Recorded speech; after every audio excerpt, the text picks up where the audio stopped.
Que a nombre de la facultad, de la comunidad de la facultad, estamos muy complacidos de que puedas volver a estar acá por segunda vez, particularmente muy honrado de charlar unos minutitos con vos, y lo que fundamentalmente perseguimos es que los jóvenes estudiantes, becarios, graduados, investigadores que están acá se estimulen a hacer muchas preguntas, ¿sí?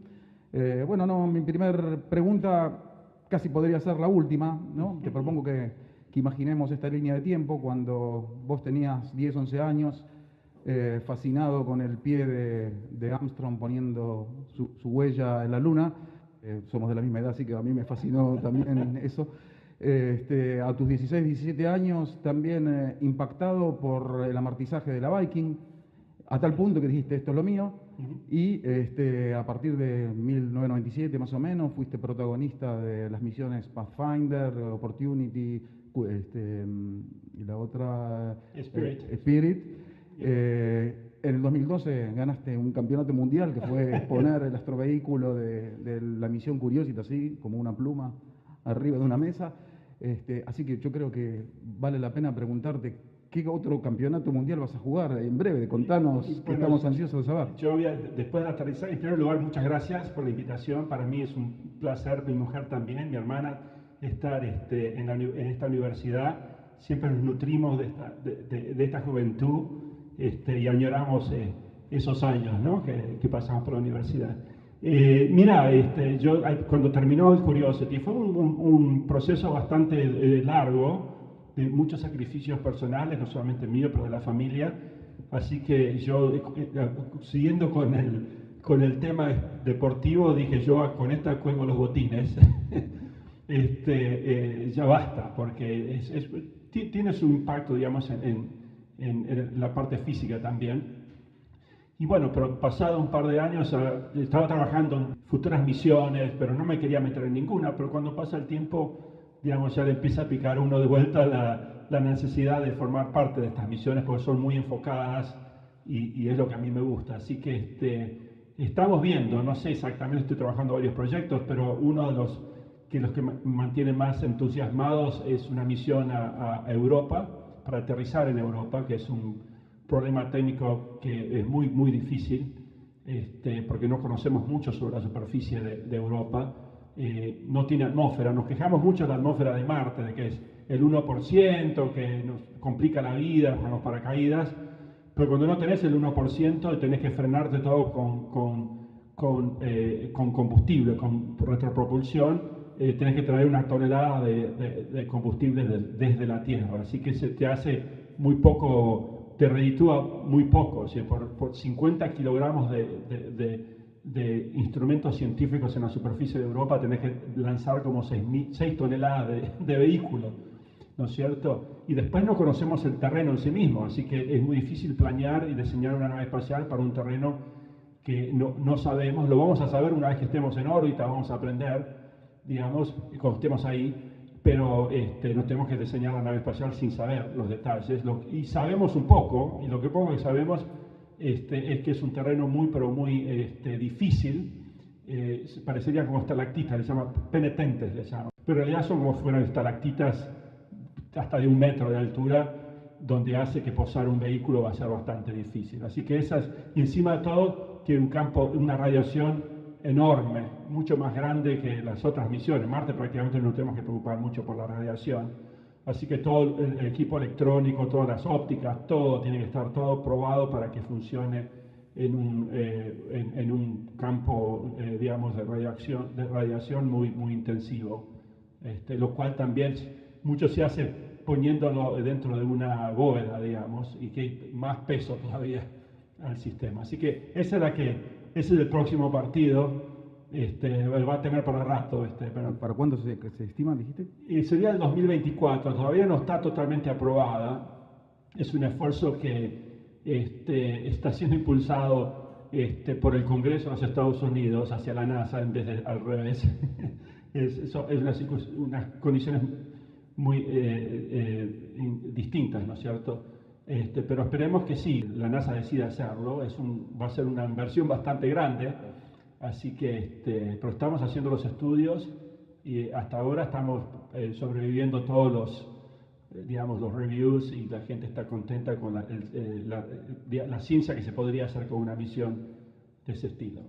Interactuando mucho a vos con geólogos planetarios, exobiólogos, astroparticulistas, y la pregunta sería, ¿cuánto te involucrás vos en el tema científico? ¿Lo suficiente como para que ambos mundos sean coherentes o te interesa particularmente, profundizás, estás al tanto de cada uno de los experimentos? Excelente pregunta. Nunca me lo habían hecho.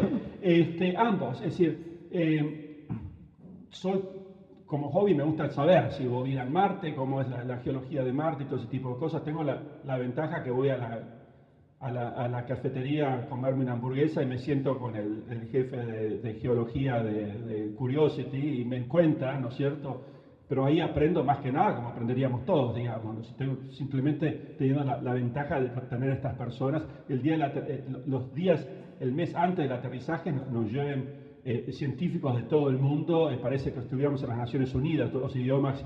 Y también es un lugar especial para poder tenerlos ahí y exprimirles todo el conocimiento. Nuevamente, simplemente por el placer de tenerlos ahí, poderles preguntar estas preguntas. Ahora, en cuanto a mi trabajo, hay un área donde hay un overlap, ¿cómo se dice? Se sobreponen las cosas muy importantemente, que es en primer lugar, la elección del lugar de aterrizaje, ¿no es cierto? Ellos son nuestros, entre paréntesis, los científicos son nuestros clientes, customers, ¿no es cierto? Y tienen mucho poder, es decir, tienen mucho poder en la cultura nuestra. Tenemos que hacer lo que ellos quieren, punto, ¿no es cierto? Es decir, porque son misiones científicas, ¿no? La idea de ir a poner ¿cómo se llama? La banderita, ya eso no sirve. Estas misiones se hacen para cuestiones científicas. Desde el punto de vista de ingeniería, nosotros le tenemos que pedir a los científicos que elijan, digamos, el mejor lugar científico posible que rinda estas condiciones. Nosotros podemos controlar hasta un cierto grado, ¿no es cierto?, el tamaño de la elipse de aterrizaje, que hemos hecho muchas mejoras desde la época del Viking, hemos ido reduciendo. Y bueno, el Curiosity tenía por primera vez hicimos un guiado por la atmósfera, digamos, para reducir el área de aterrizaje, porque le vamos a pedir a los científicos que dentro de esa área de aterrizaje tiene que haber una cierta población de rocas y pendientes, ¿no es cierto?, que puedan dañar al vehículo en el aterrizaje o confundir al radar. Si nosotros le ponemos esos requerimientos a los científicos, y si ustedes elijan donde quieran ustedes, porque nosotros no es nuestra misión buscar el lugar científicamente más redituable, pero tienen que tener estas condiciones. Dentro del área de aterrizaje tiene que ser bastante, digamos, no tiene que ser un parking lot, no ser todo liso, pero tiene que ser bastante, sí, y tenemos naves espaciales que nos permiten hacer, digamos, mediciones topográficas del lugar con una precisión de menos de 1 metro. Así que nosotros sabíamos dónde estaban las rocas que podían dañar al Curiosity. Y eso nos permitía hacer cálculos estadísticos, que si cerramos los ojos y pones el dedo así, cuál es la probabilidad que si estás dentro de la elipse de sobrevivir y poder hacer una misión. Pues tampoco te puedes quedar estancado, si puedes sobrevivir al aterrizaje, pero quedas estancado no funciona. Así que eso es una de las áreas donde tenemos muchas conversaciones con ellos, pues nos preguntan y nos tratan de presionar. No pueden hacer el área más pequeña, no pueden hacer que el vehículo sobreviva, digamos, obstáculos más grandes, ese tipo de cosas. Y después la otra área, necesitamos saber mucho sobre la atmósfera de Marte, porque nos frenamos por la atmósfera de Marte, así que necesitamos saber un perfil de la presión atmosférica, de la densidad atmosférica, y un modelo estadístico de las desviaciones de ese modelo nominal.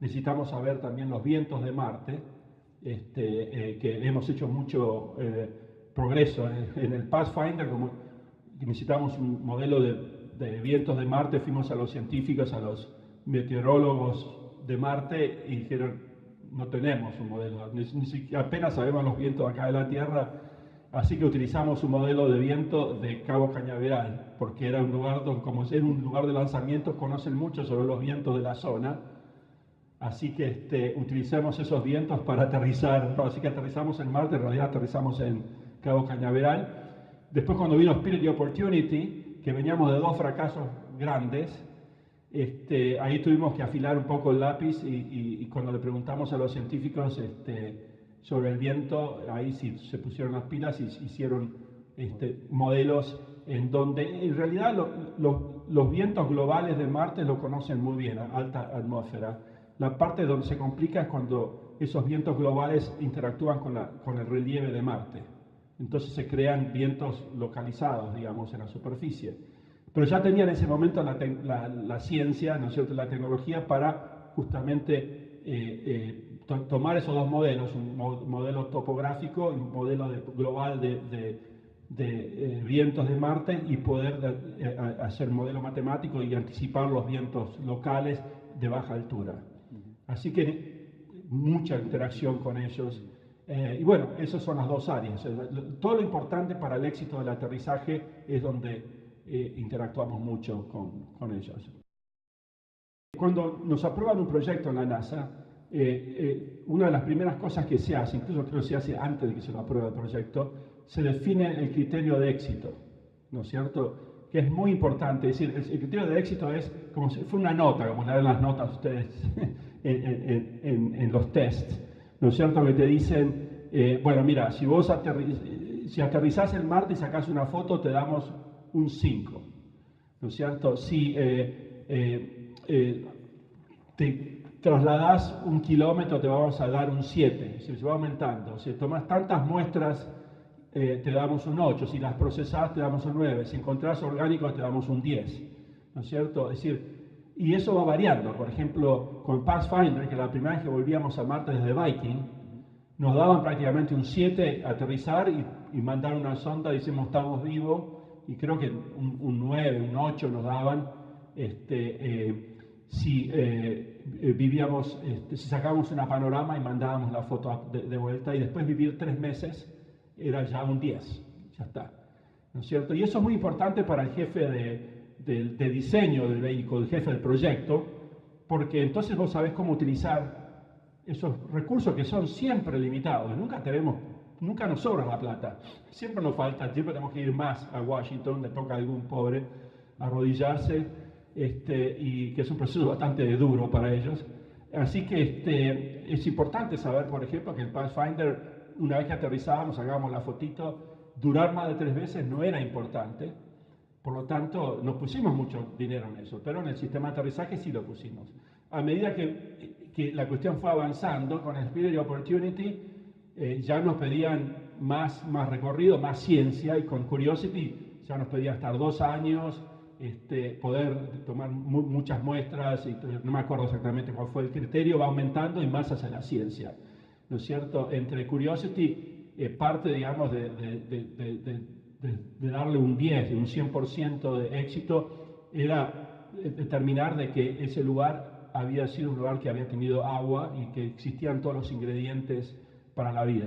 Hacer todas esas mediciones se hicieron, se corroboró eso, es decir, que hoy en día se puede decir de que el cráter Gale, donde aterrizó Curiosity, era un lugar que se había acumulado agua de un pH neutro, es decir, que no eran demasiado salínico, tampoco acídico, la cuestión es que podía haber soportado la vida, ¿no es cierto? Y encontraron compuestos orgánicos muy básicos, pero la primera vez que medíamos orgánicos en Marte, ¿no es cierto? Viking justamente fue un gran fracaso la medición de orgánicos. Le habían dado positivo muchos de los experimentos biológicos, pero cuando fueron a buscar orgánicos, 0, ¿no es cierto? En ese sentido, Curiosity ya cumplió. Encontrar compuestos orgánicos más complejos en el futuro, obviamente sería un plus, ¿no? Sería aún mejor todavía, pero hoy se puede decir que hoy ya se considera una misión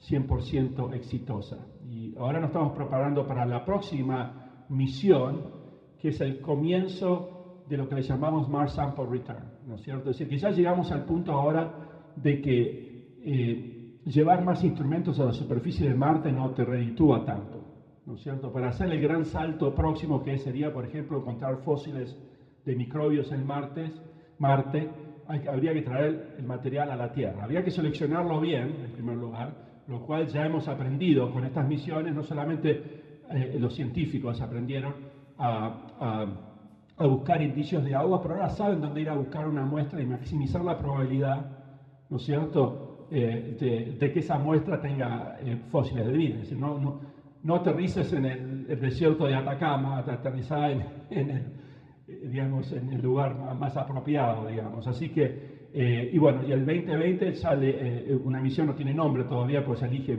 al final de la misión, donde va a ser un vehículo robótico como el Curiosity, el mismo tamaño, el mismo sistema de aterrizaje, con una variante que ahora te voy a contar, y va a tener instrumentos más avanzados que el Curiosity, ¿no es cierto? Las mismas mediciones de mineralogía, pero hechas aún mejor, ¿no es cierto? Raman Spectroscopy, no sé si conocen, van a hacer ese tipo de mediciones, pero lo más importante es que van a tomar muestras, las van a poner las muestras en un tarrito, ¿no es cierto? Y las van a depositar en el suelo para que después otro vehículo que vendría varios años después, no sabemos exactamente cuándo, los recoja, los ponga en un cohetito que los ponga en órbita a Marte, y después otra nave espacial va a buscar el tarrito con todas esas muestras y la traiga de Tierra, ¿no es cierto? La primera fase de eso comienza en el 2020, ¿no es cierto? Es un proyecto tan grande que el gobierno de Estados Unidos no quiere comprometerse a todo. Se comprometieron a buscar y poner los fierritos y después hablamos, ¿no es cierto?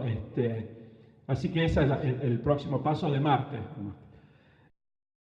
Y son muy buenos, especialmente en el libro. El muchacho hizo un esfuerzo muy grande, que se nota, en tratar de hacer las cosas que no te insulte la inteligencia, digamos, ¿no es cierto? Aun cuando por ahí no calza la cuestión, digamos, con la realidad, no te ofendés. O sea, hay otras películas de ciencia ficción, mi mujer siempre le gusta contar la historia donde yo grito en la...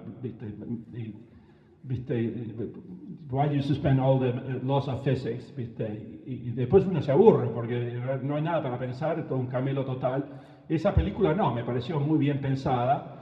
Toda la cuestión de la producción de oxígeno, ¿no es cierto?, para el combustible y para respirar está dentro de los planes de la NASA, al punto de que, me hace acordar, que uno de los experimentos del Mars 2020 es justamente una estación para producir oxígeno de la atmósfera de Marte, que es dióxido de carbono. Así que hay oxígeno por todos lados, pasa que está combinado con el carbono. Así que lo van a intentar a separar y hacer oxígeno simplemente para las futuras misiones, ¿no es cierto? Para poder decir que lo que hizo el pibe en la película de Martian se podía hacer. Así que eso es totalmente dentro de nuestros planes. La idea de fabricar el combustible ahí también, ¿no es cierto? Aunque hay otras formas de hacerlo también, pero digamos, el escenario oficial de la NASA nos tiene haciendo oxígeno y haciendo combustible con los elementos de ahí, ¿no es cierto? Porque traer todo de la Tierra es muy problemático. Otra parte de la parte de ingeniería que hicieron bastante trabajo, la cual me llega muy, muy de cerca a mí, fue cuando utilizan el Pathfinder para comunicarse con la Tierra. Hay tres fases: el crucero, que es ir a Marte, el aterrizaje y la superficie. Pero en general el aterrizaje es lo que nos lleva más trabajo, nos tiramos más de los pelos, digamos, pero hay que hacer todo, ¿no es cierto? Así que parte de apuntar esa antena que él utiliza a la Tierra era parte de mi trabajo, que no es una cosa muy difícil, pero tenemos que buscar la vuelta, porque no hay campo magnético en Marte. El beam es una antena de alta ganancia, así que la tenés que apuntar con un par de grados hacia donde está la Tierra. Tenemos muy buenos modelos de la rotación de Marte, tenemos buen modelo de la órbita de Marte a la Tierra, al Sol, y obviamente de la Tierra al Sol, que eso todo viene bien. La parte complicada era determinar la orientación del vehículo en una coordenada local, ¿no es cierto? Utilizábamos un acelerómetro, como un inclinómetro que te da dos ejes. Pero para el norte estábamos medio que no sabíamos cómo hacerlo porque no tenés un campo magnético. No teníamos giróscopos suficientemente buenos para hacer un gyrocompassing, que es lo que se hace también en sistemas de guiado inercial. Sensás la rotación de Marte para determinar el norte. Así que terminamos utilizando la cámara de fotos científica, ¿no es cierto? Le dimos otra función, que era buscar el sol, ¿no es cierto? Eso tenía que ser de forma automática, ¿no es cierto? Y fue uno de los momentos más lindos, más divertidos del aterrizaje, de mi primer aterrizaje con Pathfinder, que fue, ¿no es cierto? Al principio las comunicaciones son de muy baja ganancia, porque utilizan una antena omnidireccional, así que te manda muy pocos bits que te dice estoy vivo, ¿no es cierto? Y después le mandamos el comando para que haga el sun search, se determine dónde esté, ¿no es cierto? Para poder apuntar la antena y mandar la foto que había sacado, ¿no es cierto? Y esa era una hora después del aterrizaje, está todo el mundo viendo. Nuestro experto en comunicaciones no me creía, me decía, Miguel, esto no va a funcionar, era un veterano del JPL, y me decía, esto no va a funcionar, es una locura. Pero lo habíamos practicado, ¿sí? Todo eso de que vos ves ahí el de Martian con la antena apuntando, eso me había pasado horas en el techo de la Universidad de Arizona, donde estaban haciendo la cámara, buscando el sol acá en la Tierra y haciendo que todo funcione bien. Y bueno, le mandamos el comando, ¿viste? Para do the sun search, perdemos comunicación en ese momento porque era parte de la secuencia. Y bueno, y esperando tal momento sabíamos exactamente cuándo la señal de alta ganancia, si la antena estaba apuntando hacia nosotros, iba a ocurrir. Y bueno, estábamos viendo ahí la señal y de golpe en el momento exacto, ¡boom!, aparece y el experto en comunicaciones mide los decibeles y era más alto de lo que esperaba. Entonces se dio vuelta, me dijo, felicitaciones, me dice, nunca pensé que iba a funcionar. Y después vino la foto, digamos. La física es muy sencilla, entre paréntesis, es todo trigonometría fácil.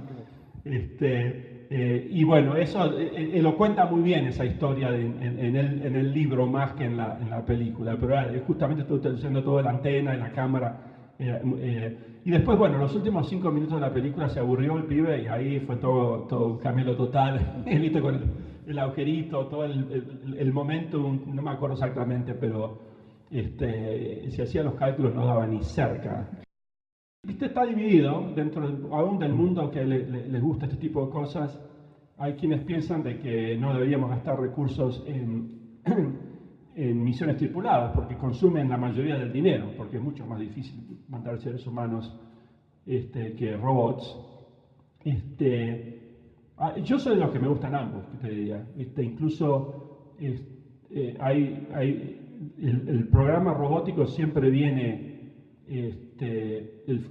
cuando aumentan el presupuesto a la parte tripulada, también aumentan a la no tripulada. Es como que es lo que necesita el pueblo para apoyar toda la actividad. No puede haber una actividad totalmente robótica, ¿no es cierto? Y me parece que es parte de la experiencia humana, ¿no es cierto? Cuando la gente dice, para hacer estas mediciones científicas no necesitamos seres humanos. En primer lugar, no es totalmente cierto, ¿no es cierto? El geólogo de Spirit of Opportunity, Steve Squires, él siempre decía que él en un día, ¿no es cierto?, con un martillito y una lupa, ¿no es cierto?, en un campo, digamos, para estudiar geología, él podía hacer en un día lo que le llevaba al Spirit of Opportunity hacer en un año, ¿no es cierto? Es decir, que todavía hasta el día de hoy el ser humano es mucho más productivo, pero aún poniendo eso de lado, a mí me parece que la aventura de la humanidad, pues, es proyectarnos nosotros mismos, ¿no es cierto?, en carne y hueso, es parte de la aventura humana como es el conocimiento, digamos, así que no es todo, ¿no es cierto? Si por otro lado uno puede darle la vuelta a la pregunta al científico, digamos, que piensa que no sirve seres humanos, y bueno, ¿por qué necesitamos saber si hubo vida en Marte hace 3.000 millones de años? Uno también podría hacerse esa pregunta, ¿no es cierto? Y la respuesta es porque necesitamos saber, punto. Y viste, como decía, cuando Kennedy, no sé si viste el famoso discurso cuando propone mandar el hombre a la luna, ¿no es cierto? Él decía, ¿por qué? Dice, bueno, cuando le preguntaron quién era el que escaló el Everest por primera vez, Hillary, no me acuerdo el nombre. Cuando le preguntaron a él por qué hay que escalar el Everest, dice, porque está ahí. Y bueno, tenemos que ir a Marte porque está ahí. ¿Viste? Es así de sencillo. En primer lugar, a mí siempre me hablan de mí como soy el único ingeniero de la NASA. Somos muchos argentinos de la NASA, incluso en el laboratorio somos unos 10. Un poco de todo, te diría. Uno de los muchachos ahí es Víctor Slotnicki, es un oceanógrafo, ¿cómo se diría? Oceanógrafo, ok. Que hizo mucho trabajo con TOPEX y todas estas misiones que hicieron investigación sobre la tormenta del Niño y la Niña, así que está metido en todo eso. Yo no me encuentro con él durante el almuerzo, digamos, no trabajamos juntos en ese tema. Tenemos expertos en radares. Había otro muchacho, Martín Greco, que estaba en el equipo de Curiosity. Él había inmigrado de joven con sus padres, digamos. Otra experiencia, digamos, migratoria, te diría. Pero a mí me hace gracia porque, en cierto modo, es más argentino que yo. Siempre decía, porque tiene esa, digamos, esa facilidad para resolver problemas en forma muy... cuando nadie le encuentra la vuelta, lo mandás a Martín, ¿viste? Cuando por ahí estábamos en el testbed tratando de hacer andar, ¿viste? Porque alguien había desconectado algo, ¿no es cierto? Y te decía, ay no, para conectar hay que llamarlo a este tipo que está allá, porque recuerden con las reglas del lugar, ¿no es cierto? Pues está muy estructurado todo, ¿no es cierto? La cuestión. Martín venía, de golpe empezaba a andar la cosa. ¿Qué hiciste? No me pregunté, me decía. Pero se necesita un poco de esa también, de encontrar la vuelta a la cuestión, ¿no es cierto? Así que con Martín trabajábamos muy de cerca en ese tema. Después, ¿qué más? Fernanda, que trabaja en nanotecnología, haciendo instrumentos muy pequeños, por ejemplo, utilizando estas técnicas, ¿no? ¿Cómo se llama? Fluídicas, donde hacen como computer chips, pero de fluidos. No sé si conoces el tema. Donde toda la combinación de los químicos se produce todo por cuestiones capilares, donde se va avanzando el fluido. Y tratando de miniaturizar los instrumentos que tenemos. Uno de los instrumentos del Curiosity era del tamaño de los vehículos Spirit y Opportunity, para que tengas una idea de la complejidad de algunos instrumentos, y cuanto más los reducís, mejor. Así que ahí Fernanda está trabajando en eso. Clara, tenemos una nueva ingeniera, ella está en el área mía, de guiado y control, de modelo de naves espaciales, y de la parte, más que nada de la parte aeronáutica, ¿no es cierto?, donde hizo su PhD. Así que eso es más o menos el área que yo conozco de argentinos. Hoy en día el único lugar donde sabemos en todo el universo que hubo vida 100% seguro es nuestro planeta Tierra. Creemos de que no es un fenómeno puramente nuestro, digamos que el universo está repleto de vida. Y una forma es investigar, ¿no es cierto?, de estos planetas que nos quedan cerca de nuestra galaxia, donde tenemos la tecnología, es ver si ahí se dio, ¿no es cierto? Eso es lo que ha guiado la investigación de Marte, digamos, desde Viking, te diría.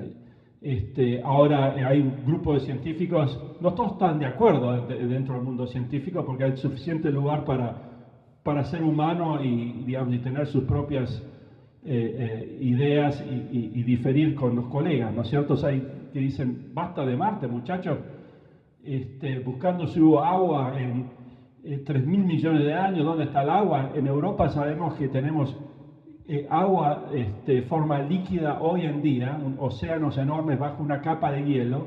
Sabemos con gran certidumbre de que hay orgánicos, que hay una fuente de energía, no la del Sol, porque está muy lejana. O sea, el Sol llega, pero no tanto. Pero las mareas, ¿no es cierto?, por la gravedad de Júpiter, la órbita no es totalmente circular, y eso somete a Europa a mareas, digamos, se va estrechando y contrayendo, y eso genera electricidad, calor, y mantiene a los océanos líquidos. Es decir que se piensa que podría ser de que hoy haya vida incluso podría ser, uno podría fantasear, ¿no es cierto?, no a nivel microbióloga, pero puede ser multicelular, ¿no es cierto? Incluso tenemos un congresista que es el impulsor de esto, es un republicano de Texas,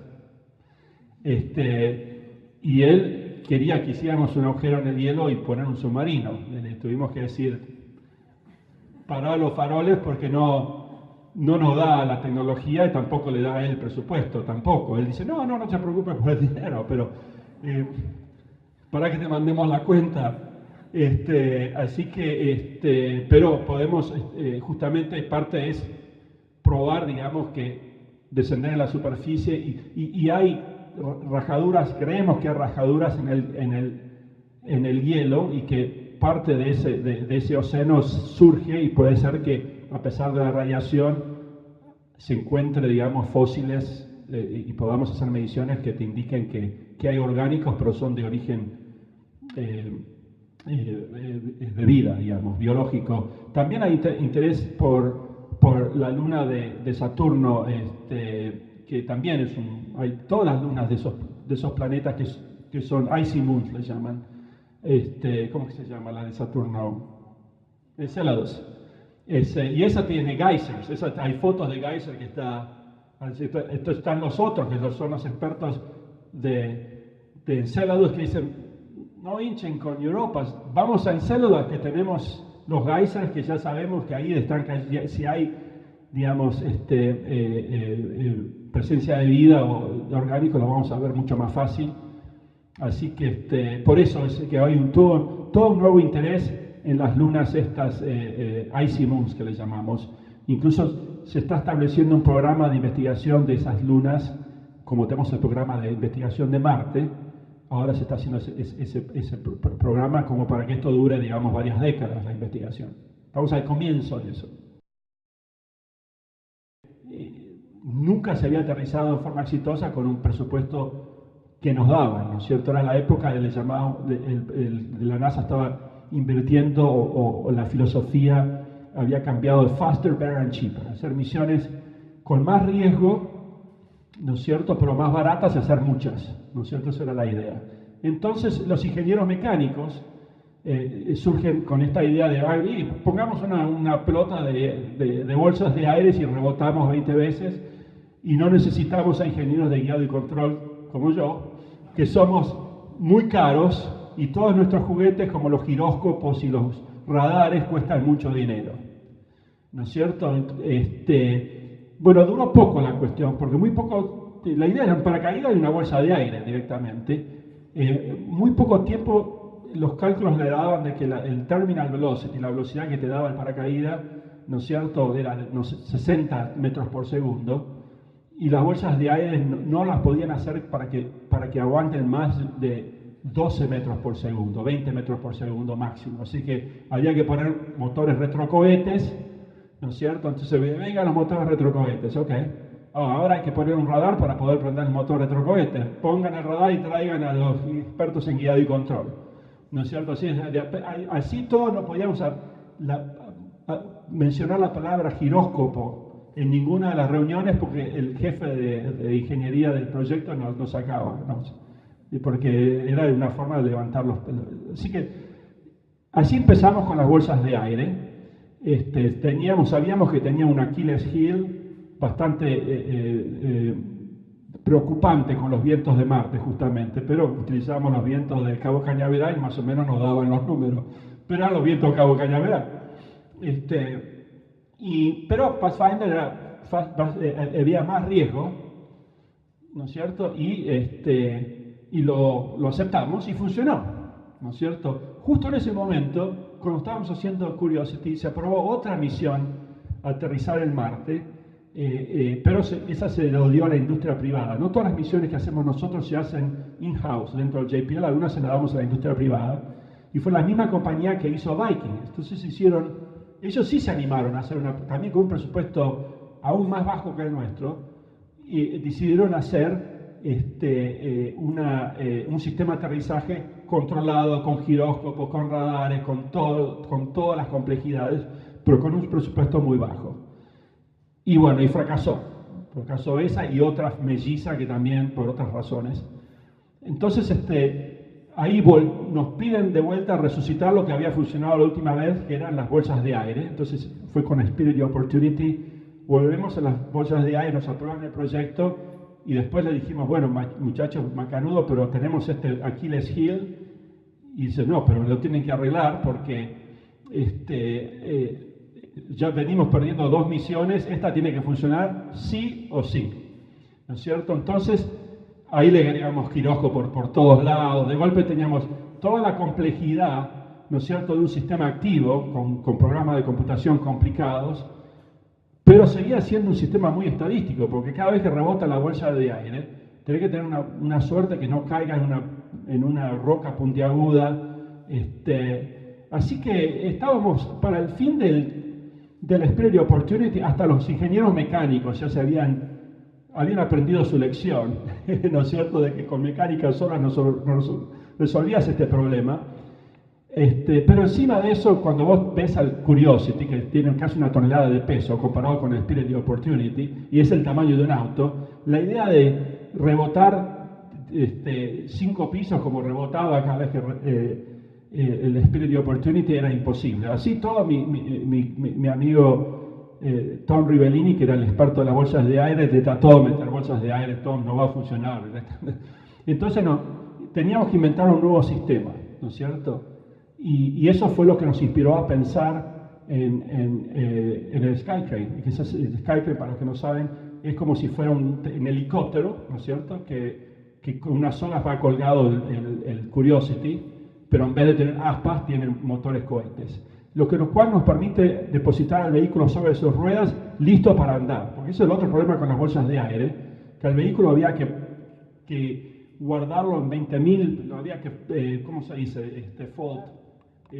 Plegarlo. Doblarlo, digamos. Y una vez que aterrizaba el vehículo, había todo un sistema de mecánica que duraba 1 semana para incorporarse al vehículo, donde se podía quedar atascado en cualquier momento. Es decir, que la complejidad mecánica era infernal. Fue realmente un milagro de que ese sistema funcionó, ¿no es cierto? Así que para el momento que fue el Curiosity, fue al revés, ¿no es cierto? Es interesante, porque parecería que el Skytrain, ¿no es cierto?, fuera más complejo, pero en realidad no lo es.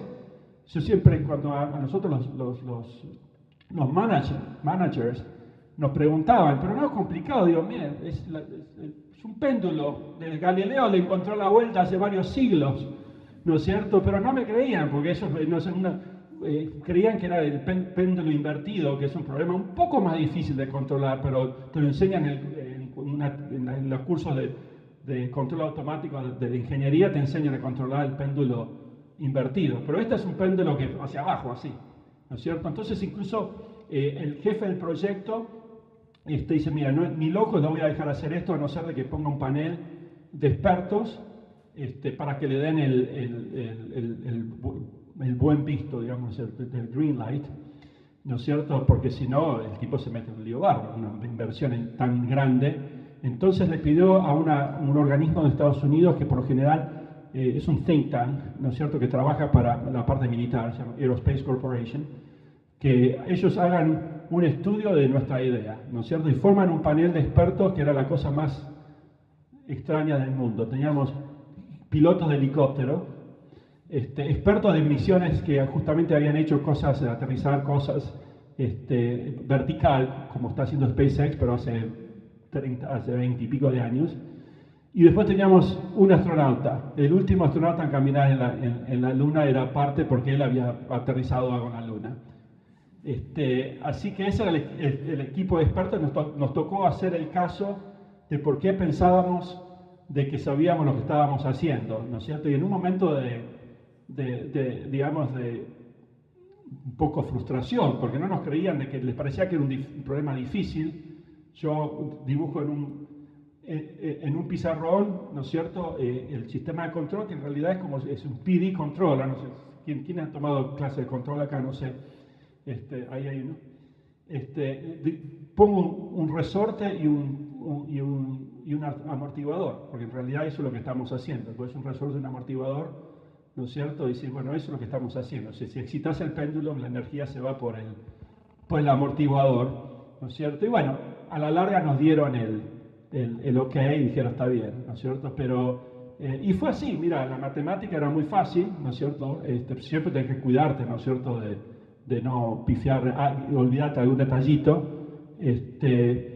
Y al punto de que cuando hubo que hacer la decisión de hacemos un hot fire test, es cuando lo haces con los motores prendidos y ejercitas todo el sistema, demostrás que lo podés controlar, si tenés el giróscopo, tenés todos los algoritmos de control, hubiera sido un experimento probablemente de 20 millones de dólares que tenían que salir de algún lado del proyecto, así que le tenés que sacar a esto para ponerlo acá, en lo cual aumentás el riesgo de donde le sacaste el dinero, le aumentás el riesgo.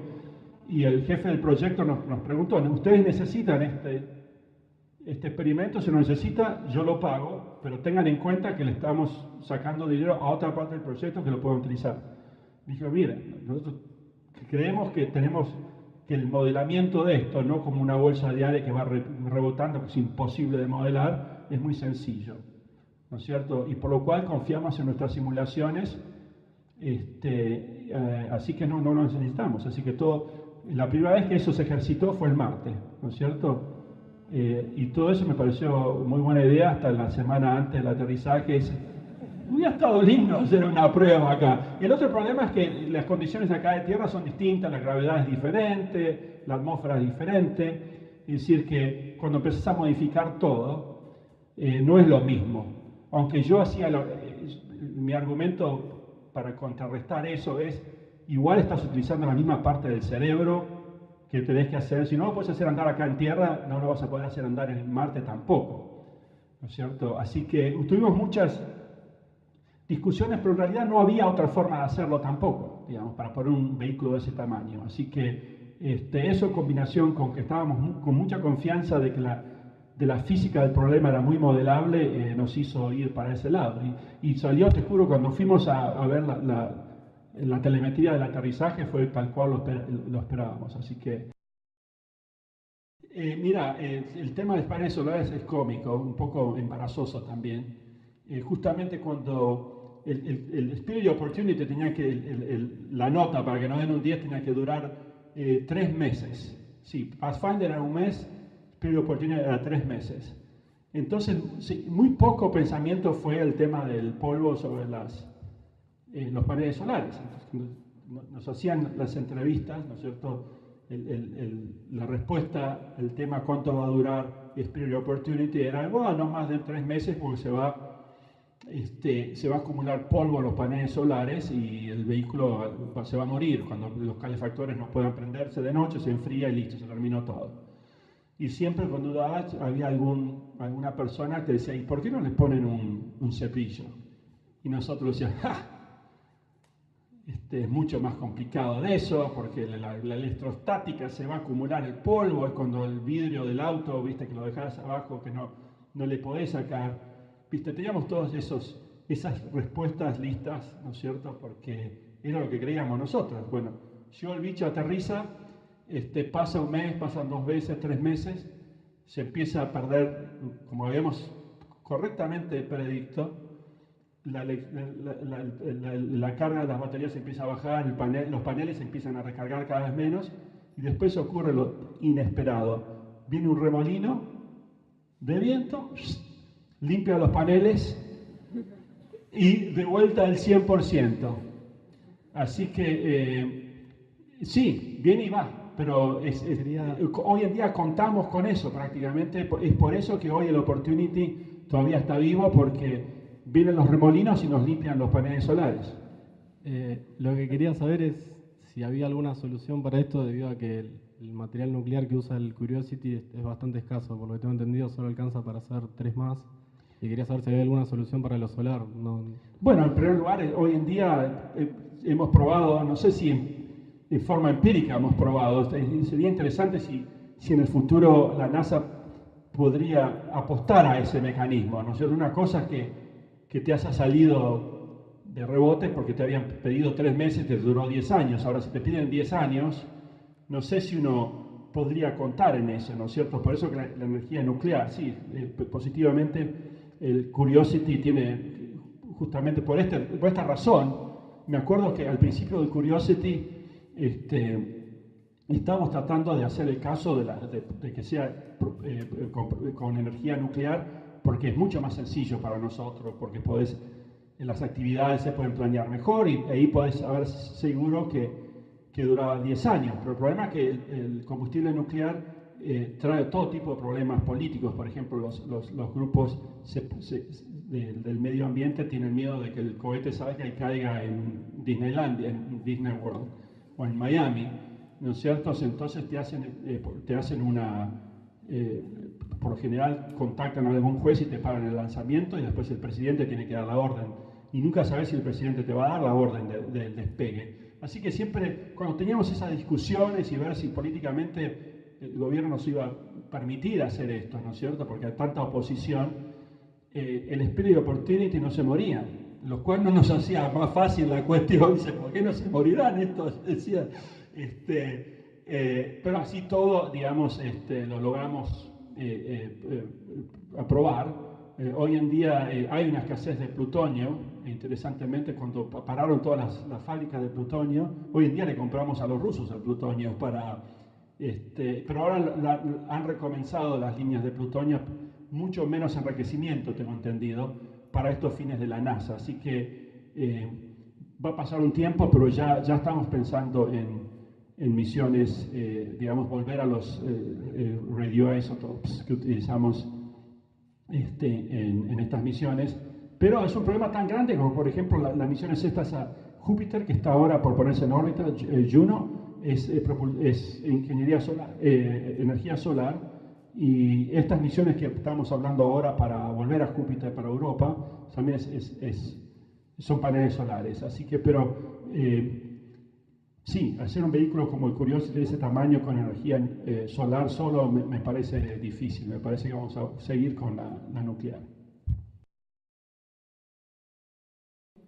Hay un tema que hay que tener mucho cuidado, que es no cortocircuitear ¿cómo se llama? El método científico. Por ejemplo, divulgar un resultado antes de que haya sido revisado por la comunidad científica, ¿no es cierto? Es decir, si nosotros veo una foto ahí y publico en mi Twitter, lo cual lo pasó, por ejemplo, cuando fui a presenciar el aterrizaje del Philae en Europa, en Alemania.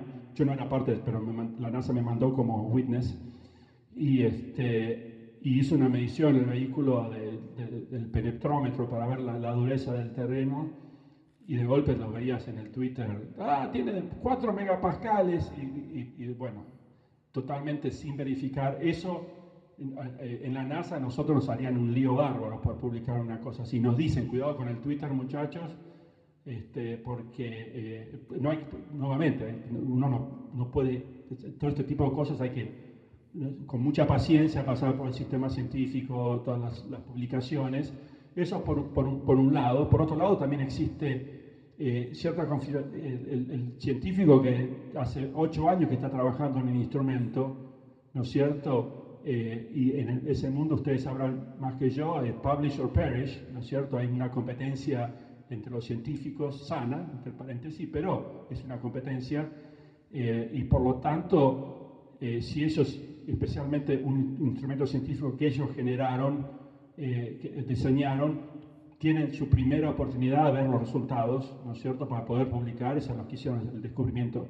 Así que también eso es un área donde uno no puede, digamos, tiene que tener cuidado de divulgar algo de que enojar a los científicos. Después está el tema de la ingeniería en sí misma, ¿no es cierto?, que nuestras naves espaciales se rigen por las mismas leyes que protegen a las armas. Nos pusieron en esa lista, y son las leyes que se llaman ITAR, International Trade in Arms Agreement, creo que se llama, lo cual tienen miedo de que le demos la tecnología a los chinos, ¿no es cierto?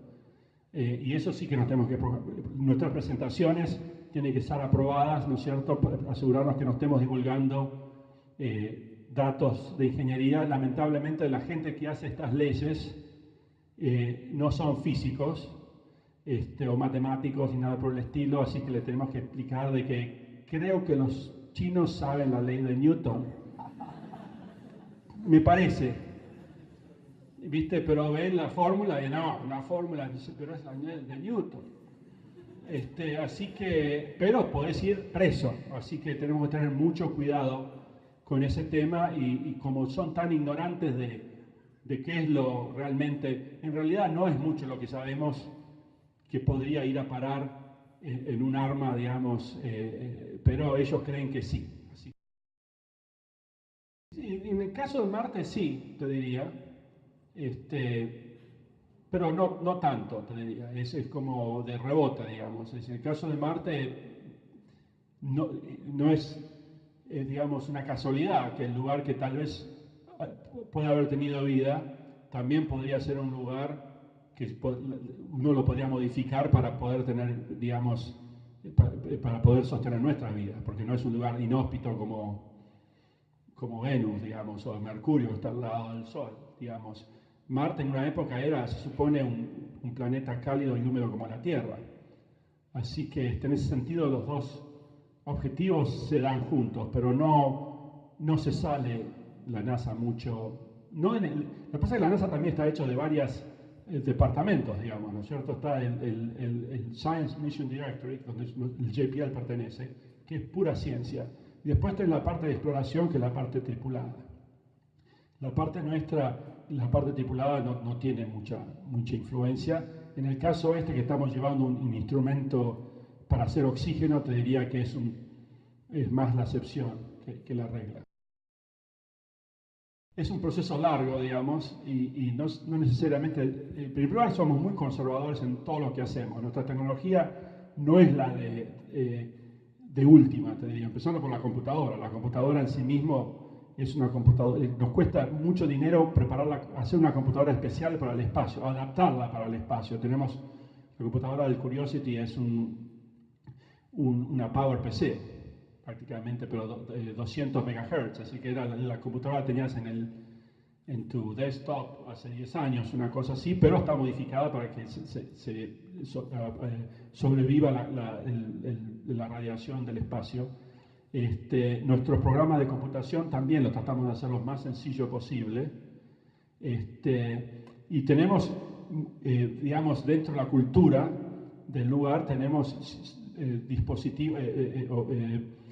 procedimientos, ¿no es cierto?, para evitar los problemas y después encontrarlos y resolverlos, ¿no es cierto?, con mucha disciplina, te diría, ¿no es cierto? Primero tenemos coding guidelines que los tenés que seguir para que no escribir spaghetti code por todos lados. Y después hacemos simulaciones constantemente, tratamos de probar todos los límites del software.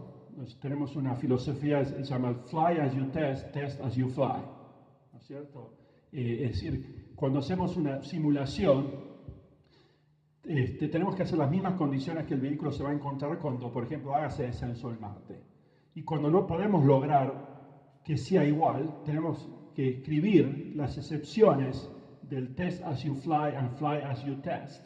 A veces hacemos un diseño especial para que lo podamos testear. Si no lo podés testear, ¿no es cierto? Es una violación del fly as you test, test as you fly. Y tenemos que hacer una lista de todas las excepciones, por ejemplo, y después tenemos que un manager de alto nivel lo tiene que evaluar y nos pregunta, seguro que no pueden, nos tiene, ¿cuál es la justificación para esto? Así que ese es el tipo de cosas que hacemos cuando vamos a hacer pruebas en el testbed, no sé cómo decir, donde tenemos toda la computadora con los sensores, hacemos una especie de virtual reality, pero para la computadora le inyectamos señales para que la computadora piense que está viendo las estrellas o el sol o la superficie de Marte, así que podemos ejercitar, justamente eso es uno de los tests as you fly, porque la computadora actúa como que si estuviera en Marte, digamos, viendo todas las cosas, todos los estímulos, y después cuando da la orden de prender un motor cohete, medimos esa señal y la ponemos en el software y cerramos el loop de esa forma. En esos tests, por ejemplo, que son totalmente coreografiados con tiempo, todos con procedimientos, muy lentos, por eso es tan caro todo. Cuando encontramos un error, inmediatamente tenemos que abrir en un database. Hoy en día, en una época que se hacía del lápiz y papel. Ahora en día se hace todo por el databases, ¿no es cierto? Uno entra, problema tal, estábamos haciendo tal prueba, bajás toda la telemetría que podés bajar, todo, digamos, el post-mortem, ¿no es cierto? Y lo pones en el sistema y lo apuntás al primer área de ingeniería que vos pensás que puede ser, guía y control, por ejemplo. ¡Pum! A mí me aparece un email que en el área mía encontraron un bug, ¿no es cierto? Entonces nosotros ahí pedimos hora en el mismo lugar para replicar el bug, y eso ya queda en el sistema, ¿no? Es decir, no lo podés sacar, aún si fue un error de testeo, que la mayoría, de paréntesis, son errores de prueba, ¿no? Del software o del equipo del support equipment que está tratando de hacer la simulación. Entonces, una vez que recuperamos, tenemos que, si es un problema, buscar la solución y después vas poniendo eso en el database, ¿no es cierto? Y después tenés que ir a un panel, ¿no es cierto? Al principio te aprueban todo lo que encontrás, te lo aprueban, lo pones y eso ya se elimina con un problema cerrado.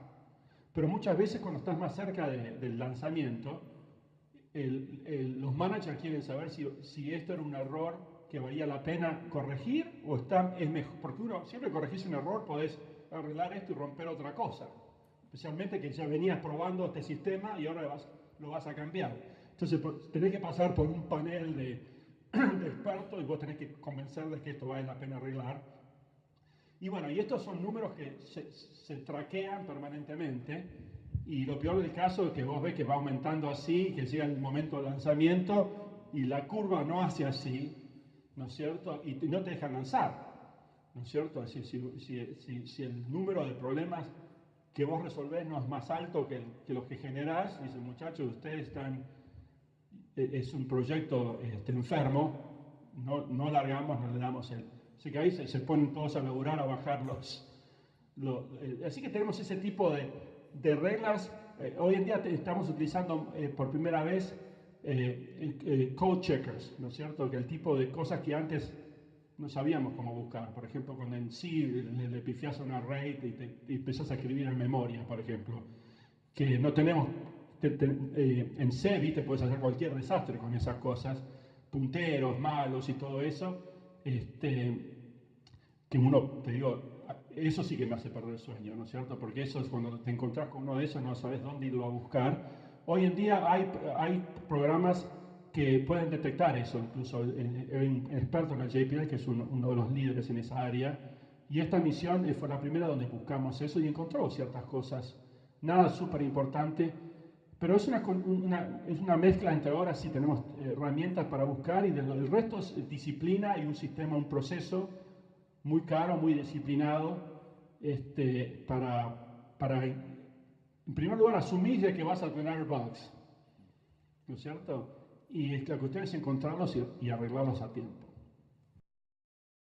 Cuando yo llegué al JPL en el 85, me encuentro de que,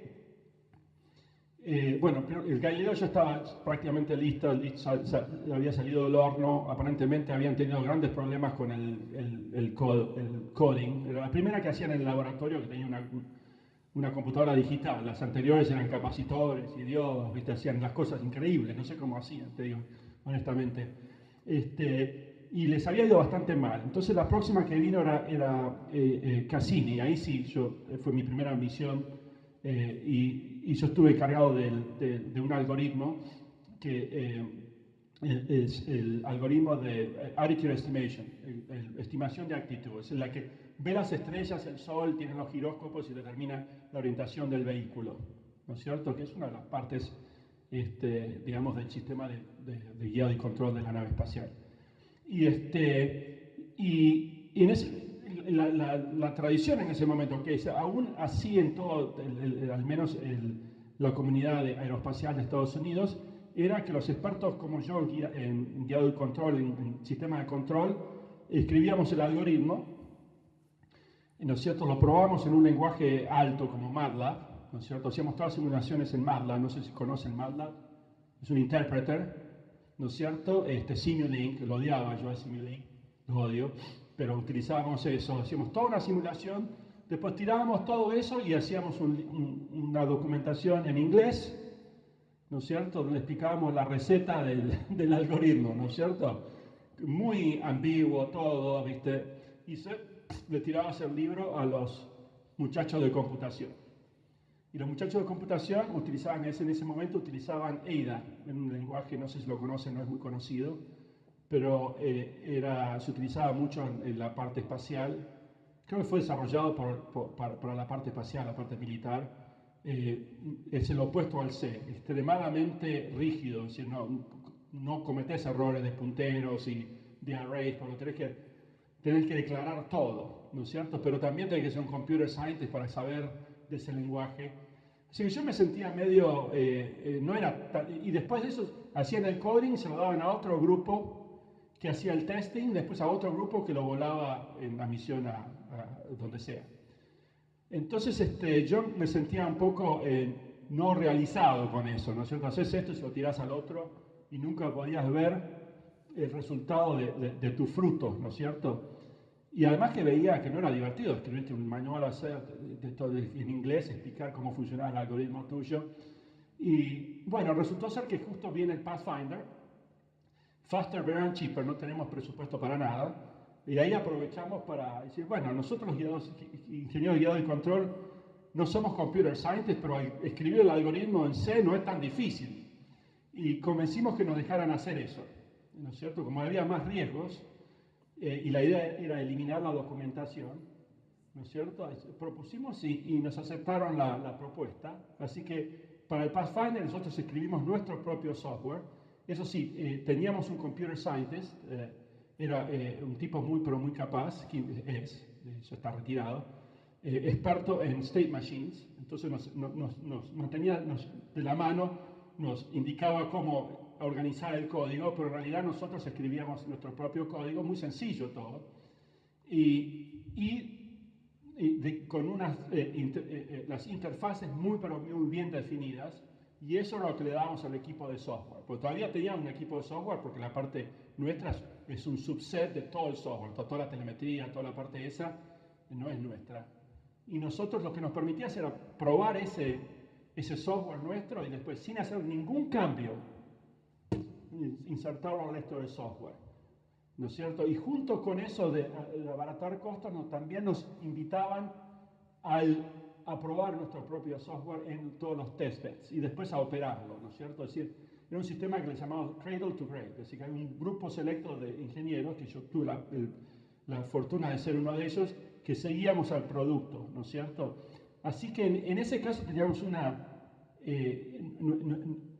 nuestra relación con el equipo de software era mucho más íntima, porque no era un documento, era algo era un software que nosotros le dábamos a ellos y ellos tenían, digamos, el agreement de que no tocaban nada, porque lo peor que te puede pasar es que pues no te funcione y decir, bueno, pues ustedes lo cambiaron, muchachos. O sea, la cuestión era mantener esa integridad. Algunos que se resistían porque estábamos sacando el trabajo a ellos, ¿no es cierto? Pero por suerte, las capas del leadership del software se dieron cuenta que había un cierto valor, ¿no es cierto?, en hacerlo de esta forma. Y bueno, y desde aquel entonces el Spirit Opportunity lo hacemos así, y el Curiosity lo hicimos así también. Así nosotros dimos todo el software. En la parte del Logic Engine siempre tenemos un Computer Scientist, siempre es el mismo tipo, entre paréntesis, que hace esa parte e integra nuestro software, pero dentro de nuestro environment. Y lo probamos, es como que él es parte de nuestro equipo, ¿no es cierto? Y después nosotros le pasamos eso al equipo de software y lo integran y después lo probamos todos juntos, primero también en software platform, puramente software, y después lo ponemos en la computadora y le agregamos más y más hardware hasta que lo probamos con la nave espacial en sí misma, que la va a ir a Marte. Así que es todo ese proceso. Y te digo, es muy empowerment, eso te permite también abaratar costos como loco. El único problema es que la documentación no existe. Y con The Pathfinder, cuando eras $250 millones, no les importaba, pero cuando era 2.500 millones de dólares, Miguel, ¿dónde está la documentación? Digo, ¿no tenés documentación? Sí, les digo, está en sí. Andá a leer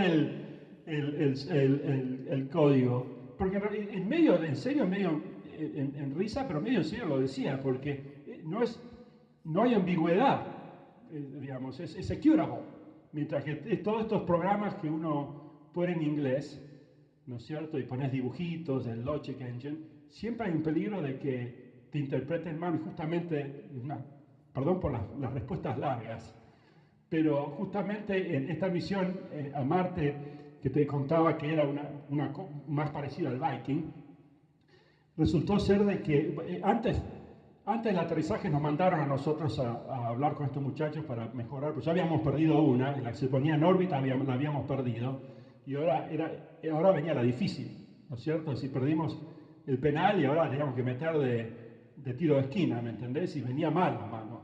Entonces nos mandaron a ayudar a estos muchachos, nos dieron el código de ellos, hechos por computer scientists, pero malos, los tipos.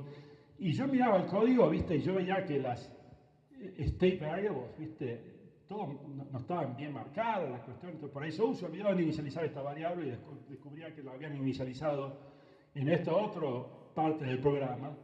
Y bueno, no encontré nunca ningún error, encontramos otros problemas, pero no en la parte de computación. Bueno, llega el aterrizaje, nunca escuchamos más de ella. Y resultó de que tenía una nave hermana que iba a despegar en el 2001, ¿no es cierto? Y estábamos en medio de la investigación a ver qué había pasado, no teníamos nada de telemetría durante el aterrizaje, era todo guesswork, ¿no es cierto?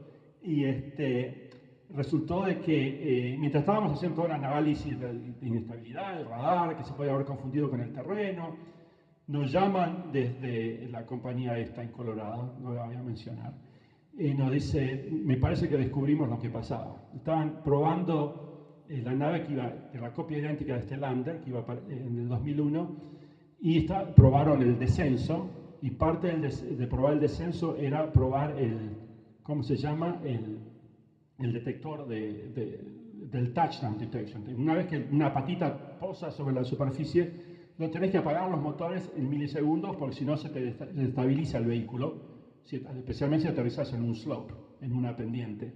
Entonces es un trigger pero muy rápido, digamos, ¿no es cierto? No tenés mucho tiempo para averiguar si es la señal correcta o no, ¿no es cierto? Y bueno, resultó ser de que hicieron la prueba esa,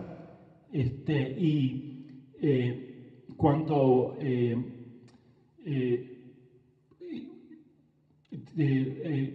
desplegaron las patas, porque era una prueba totalmente en end-to-end, justamente, eso, test as you fly, fly you test, y parte de eso era el despliegue de las patitas, ¿no es cierto?, que están guardaditas así con resortes, con dispositivos pirotécnicos, se despliegan cuando está a 1 kilómetro de altura, digamos, ¿no es cierto?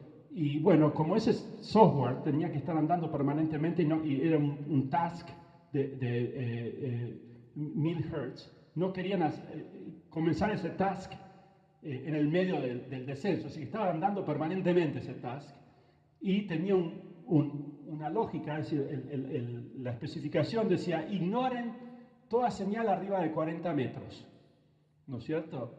¿Por qué? Era ruido, digamos, sabíamos si estábamos arriba de 40 metros, no habíamos aterrizado todavía. Menos de 40 metros, ahí tenés que estar más atento. Resultó ser de que cuando hacen este test, despliegan las patas, todo perfecto, cuando llega a 40 metros los motores se apagan. Es decir, que cuando ven el código se dan cuenta de que no habían limpiado una de las variables de estado. Así que, obedientemente, cuando el noise, digamos, del sacudón de abrir las patas fue lo que hizo el trigger de la variable, digamos. La variable hizo touchdown, true, ¿no es cierto? Era un boolean, true o false. Quedó marcada en true. La idea era, cuando llegaba a 40 metros, tenían que limpiar todo y empezar de cero y buscar la señal de abajo. Bueno, no la limpiaron, entonces cuando llegó a 40 metros se apagó. Así que esa es la teoría de cómo falló, fue por limpiar una variable de olvidarse. Y ¿por qué no lo detectaron en la misión anterior? Es la pregunta. Bueno, resultó ser que hicieron la misma prueba en esa misión y se desplegaron las patas, boom, todo funciona bien, ¿no es cierto? Y cuando la simulación te dice llegó a la Tierra, la prueba era un pibe y va y le pega un manotazo al switch para que eso, hacerle creer al vehículo que había aterrizado, y cuando le pega y falla, no se actúa. Entonces investigan, teníamos los cables cruzados, para eso testeamos, eso totalmente, no hay que sentirse avergonzado de eso. Entonces lo arreglan y dice, bueno, repetimos el test ahora, porque ahora hicimos un cambio. Y sí, pero no vamos a volver a actuar las patas de vuelta, porque hay que ponerlas de vuelta. Todos los dispositivos pirotécnicos, siempre hay peligro de dañar el vehículo, ¿no es cierto? Así que se consultó con todas las autoridades y dice, está bien, repitan el test, pero no estiren las patitas de vuelta. Así que de haber hecho eso hubieran detectado la falla en la misión anterior y probablemente hubiera funcionado. Así que ahí violamos nuestros propios principios de test as you fly, fly you test, pero era parecido algo sensible, digamos, hacer compromisos a veces, pero ese fue el mal. Así que tenéis que tener mucho cuidado en este tema, por ejemplo, ese fue el tema, por ejemplo, que en la especificación del software era perfecto, decían, ignoren la señal de acá para arriba, pero el test correcto para probar de que eso había sido hecho correcto no fue hecho. Sin embargo, le marcaron como que sí. Así que el único que intentó aterrizar en un cometa es el de los europeos. Rosetta se llamaba la nave madre y el que aterrizó era Philae. Fue un proyecto de bajo costo, incluso había mucha polémica, porque nosotros, el JPL era parte de ese proyecto en una época, íbamos a tener nuestra propia nave espacial chiquita que iba a ir con el Philae, se llamaba Champollion, era todo el tema creo que era el general que había descubierto el Rosetta Stone, ¿no? Y bueno, era lo que yo fui a trabajar después del Pathfinder. Pero no nos daban, los europeos no nos daban suficiente volumen y para hacerlo como nosotros lo queríamos hacer. Entonces nos distanciamos y los alemanes, porque el sistema, la cápsula de aterrizaje era contribuida por DLR, que es la agencia espacial alemana, propusieron este sistema que asumía muchas cosas sobre la superficie de un cometa, por ejemplo, ¿no es cierto? Que era de alto riesgo, pero muy barato, y lo podían hacer en un tamaño muy pequeño, pero era interesante, una cuestión cultural. Nosotros decíamos, así no lo hacemos. Y ellos decían, bueno, vale la pena hacer algo que al menos intentemos, ¿no es cierto? Pero nosotros en nuestro código de la NASA, como estamos, el funding y todo eso, tuvimos que hacer lo nuestro, y el nuestro iba a ser una bestia enorme, al final nos sacaron la plata. Al menos ellos tenían la oportunidad de hacerlo, pero estábamos muy interiorizados cómo funcionaba este sistema, y para ver si esta lotería que estaban haciendo, el vehículo muy poco control tenía, digamos, pero tenía la parte principal de estos arpones que se iban a lanzar con una soguita que lo iba a retraer rápidamente. Así que toda la dinámica de si la dureza del material, si esto iba a penetrar realmente y después retraer la soguita rápidamente antes que esto rebote y se podría enredar, era muy complicada la técnica de esa. Y bueno, la intentaron. Lo que menos íbamos a pensar era de que las cosas que fallaron al final no funcionó. El sistema de aterrizaje rebotó varias veces. La gravedad es muy baja, bajísima, por lo cual la idea es que era fácil predecir de que iba a sobrevivir el impacto, porque el impacto es muy, muy pequeño. Lo difícil es si podías agarrarte a la superficie para hacer todas tus mediciones científicas que tenías que hacer. Bueno, en este caso no. Pero no fue por la polémica que teníamos nosotros con los europeos de que si esta era la forma mejor de anclarse, fue porque no se dispararon. Dos cosas fallaron. Tenían un motorcito que apenas detectaban el touchdown, se prendía en forma opuesta para apretarlo contra la superficie, ¿no es cierto? También tenían un amortiguador, el amortiguador funcionó lo más bien, eso sí, esa parte funcionó, absorbió la energía bastante bien, de 1 metro por segundo, creo que a 0,3 metros por segundo. Pero la velocidad de escape era medio metro por segundo, así que de haber sido menos hubiera salido rebotado y nunca más. Todo eso funcionó bien, el amortiguador, pero el motorcito ese se tenía que prender y los arpones estos nunca se dispararon. Así que fue una lástima, porque hubiera sido un experimento de ver si ese sistema muy sencillo de aterrizaje hubiera funcionado. Tenía un giróscopo, también tenía un reaction wheel para mantener la orientación del vehículo, ¿no es cierto? Si le daba un spin antes de separarse del vehículo, lo apuntaba en el lugar directo y después la trayectoria era tal de que cuando aterrizaba quedaba más o menos alineado con la horizontal del lugar, pero ahora la horizontal, el average de la horizontal, es decir, puede ser que donde caía había un principio, y ahí no hubieran dado tampoco, y eso es el tipo de riesgo que nosotros en la NASA no hubiéramos tomado, digamos.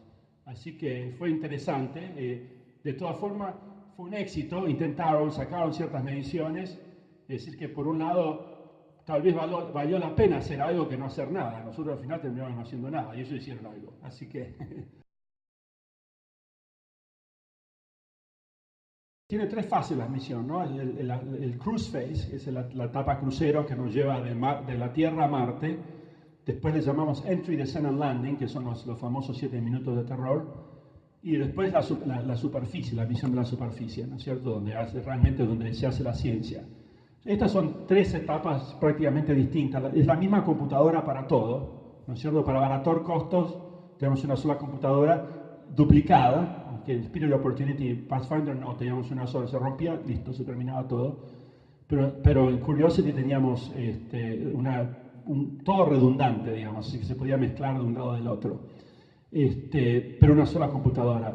Durante el viaje, en la parte crucero, el sistema de control de actitud es un spinner, es decir, que le damos 2 RPM, por lo general la nave no está haciendo nada, ¿no es cierto? Y tenemos, para la orientación del vehículo, tenemos sensores solares que nos dan la dirección del sol, nos dan 2 ejes, ¿no es cierto?, de orientación, y después tenemos un Star Scanner, que es una tecnología muy vieja, es una historia larga, pero después te la cuento de lado, pero es el Star Scanner del Curiosity, creo que fue construido en el 1987. Tenemos una habitación llena de estos Star Scanners que el Air Force nos mandó, no necesitamos más, así que los sacamos y los emparchamos un poco y los mandamos a Marte. Es un Vislet, no sé si lo conoces.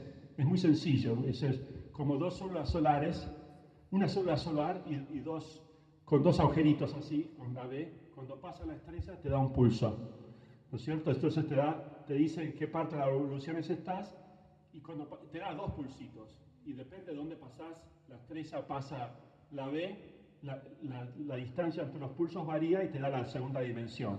Así que entre el Sol y las estrellas tenés la orientación del vehículo. Por supuesto tenés que identificar qué estrella es cuál, lo cual tenemos un software de Star ID, identificación de estrella, tenemos un catálogo, y lo cual es bastante complicado, pero funciona bastante bien. Después tenemos 8 motores cohetes de 4 newtons, cada uno, que nos permite hacer los cambios de orientación del vehículo, que los tenés que hacer para apuntar los paneles al sol, la antena a la Tierra, y hacer las correcciones a la trayectoria.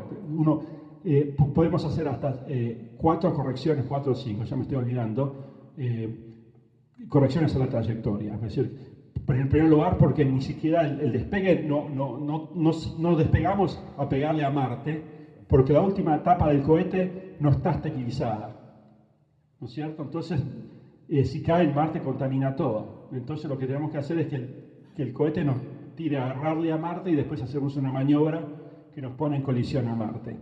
Esa es la maniobra más grande. Y después hacemos maniobra de corrección utilizando esos motores cohetes. También tenemos un giróscopo que también es para el aterrizaje, pero también lo utilizamos durante la etapa crucero para mejorar la navegación, pero en realidad no lo necesitamos. Después, durante el descenso en Marte, tenemos giróscopos, una unidad de medición inercial de 6 ejes. Medimos la rotación y aceleración. Un radar de aterrizaje hecho especialmente para esta misión. Es un radar Doppler que mide la velocidad en 3 ejes y la altura y a 35 GHz. Y después tenemos motores cohetes para ambos, para la parte del guiado atmosférico, y después para el aterrizaje tenemos 8 motores que se basan en la tecnología de los Viking, ¿no es cierto? Como que volvimos de vuelta a las bases. Son throttable, es decir, que se puede regular la fuerza de 3000 newtons, y bueno, esos son los motores que regulamos para la parte del aterrizaje. ¿Qué más me estoy olvidando? Durante el aterrizaje, la parte del control de orientación es la que vos dejaste, y inicializás el sistema, su posición y su velocidad por la información de acá de tierra. Es decir, todo el guiado del vehículo, donde se encuentra en posición y en velocidad, se hace acá en tierra, ¿no? O sea, la orientación es autónoma, pero el determinar dónde se encuentra, las efemérides del vehículo, se hace en tierra con mediciones radiales del sistema de radio, digamos, y eso te determina la posición de la nave espacial. Y cuando le das, tenemos un comando donde decimos do EDL, ¿no es cierto?, que prende la bomba y empieza tic, tic, tic, y va a aterrizar el vehículo, pero para que se prenda eso, digamos, activarlo al sistema de descenso, antes le tenés que mandar la efemérides que te dice, en este momento del tiempo, que son 9 minutos antes del aterrizaje, de la entrada a la atmósfera, esta es tu posición y esta es tu velocidad. Se lo ponemos a la nave espacial 5 días antes del aterrizaje y le mandamos andar a aterrizar. ¿Y por qué esos 5 días hace? Porque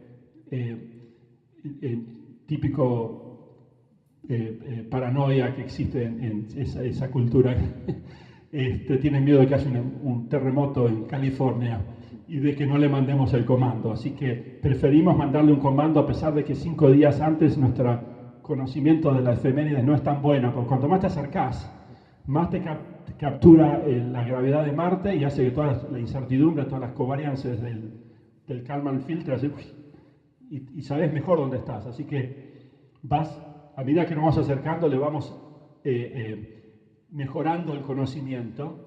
Y también tenemos una corrección 2 días antes del aterrizaje para mejorar la puntería del vehículo, tiene que entrar al lugar correcto.